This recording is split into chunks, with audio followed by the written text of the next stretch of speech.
Welcome to Rich's era. Ex-President Donald J. Trump is mentally ill. His specific mental disturbance is best diagnosed as personality disorder. Before we intend to continue, please subscribe and hit the notification bell for more updates. NSD could be a serious and dangerous pathology.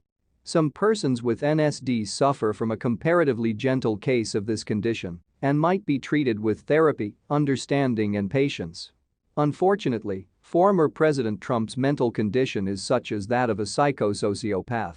The 5th edition of the Diagnostic and Applied Mathematics Manual of Mental Disorders described NSD as characterized by an exaggerated sense of importance of one's experiences and feelings, concepts of perfection, a reluctance to simply accept blame or criticism, a scarcity of empathy, a grandiose sense of self-importance, feelings of entitlement, a preoccupation with fame, wealth, and achievement, a longing for admiration, attention and praise, excessive stress on displaying beauty and power, the assumption that one is special and distinctive and might solely be understood by or ought to associate with alternative special or high-status individuals or institutions, an inclination to require advantage of others to attain one's own ends, and arrogant, disdainful behaviors or attitudes.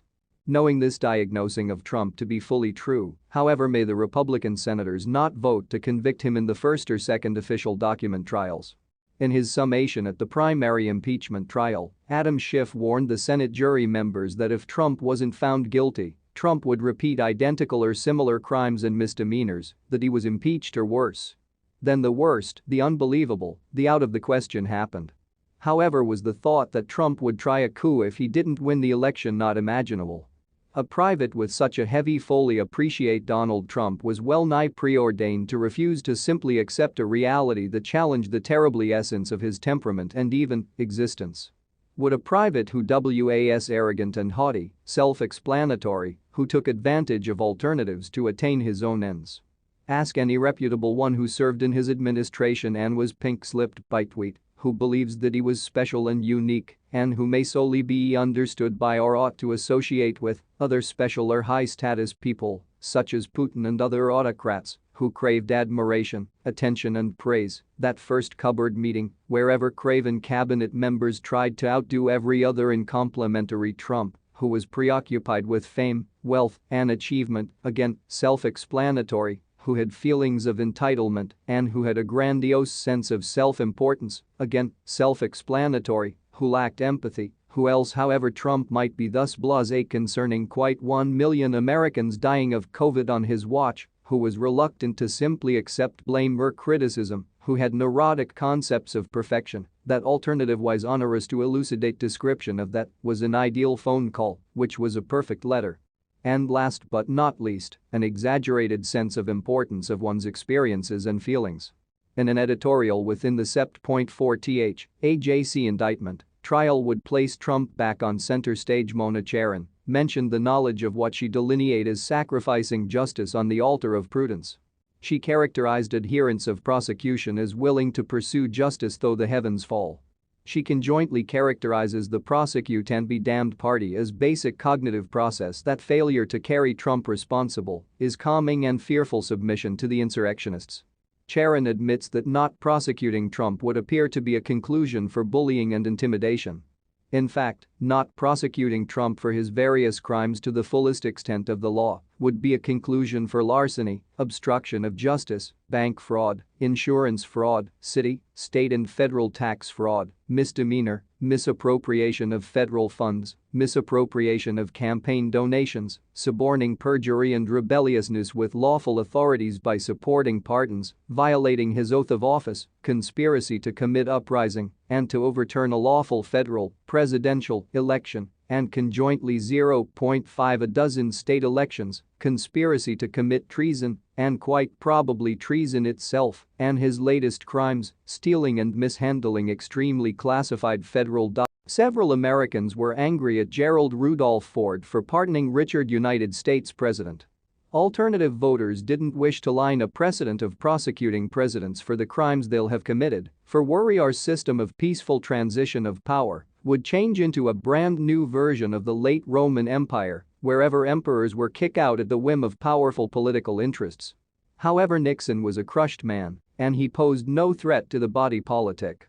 Charon writes that if Trump is indicted, he would be a Vesuvius of trust-dissolving venom. He would challenge each side of the justice system. It'll all be corrupt and a disgrace and so unfair. Yes, all that and more. However, in fact, Trump is doing all that now. Charon writes that when the Mar-a-Lago raid, the complete Republican Party snapped back to cult status, able to level the Federal Bureau of Investigation, and therefore the Justice Department, and more.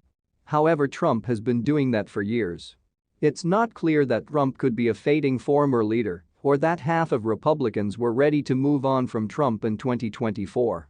Charon points out that associate maddened Republican Party, egged on by Trump, is absolutely capable of nominating somebody indicted for a felony. Of course, that's true, however Trump can't run if he's indicted and guilty for multiple felonies and is fuming within the Robert Fulton County Jail or perhaps a federal jail spa for flush criminals. Charon writes that the country would be hypnotized by every bit of evidence, equally of testimony and each legal argument. That may be an honest thing. As discovered above, Trump could be a mentally ill, reprehensively minded sociopath. If he willed have her, the country, nobody can. The earlier his supporters notice the truth, the sooner the state can begin to heal. Having aforementioned that, there are those that support Trump who are irredeemable.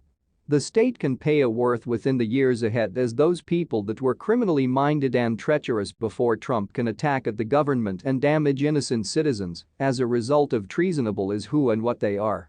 The instant Trump walked down the escalator and proclaimed his candidacy, scores of Yankees and millions of individuals round the world were probably vulnerable by Trump's madness. He's a mortal curse and a threat to humanity. Ignoring him and hoping that he can merely depart could be a false hope and a delusion.